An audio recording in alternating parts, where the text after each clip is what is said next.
ismim Doston. Shu sohada 5 yildan beri faoliyat yuritib kelaman. Hozirgi kunda respublikamizda oqova suv tozalash tizimlarini zamonaviylashtirish, modernizatsiya qilish, eskilarini yangilash, ta'mirlash va yo'q joylarga yangi qurishlar bo'yicha juda ko'p ishlar olib borilyapti. Asosan bu ichki byudjet, tashqi banklar kreditlari asosida qilinayotgan ishlar barchasi 2030-yilgacha O'zbekistondagi oqova suv tizimini yanada rivojlantirish, buni 100% qamrab olish, ya'ni barcha qishloq, shahar bo'ladimi, viloyat chekka hududlari bo'ladimi, barcha joyda bu holatlarni yaxshilash uchun ko'plab ishlar qilinmoqda. O'zbekistonda hozirgi kunga kelib ko'plab oqova suv inshootlari qayta rekonstruksiya qilindi va ko'plab inshootlar yangi qurildi.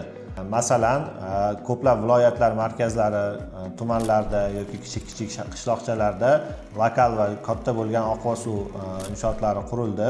Toshkent shahrini oladigan bo'lsak, Toshkent shahrida 3 ta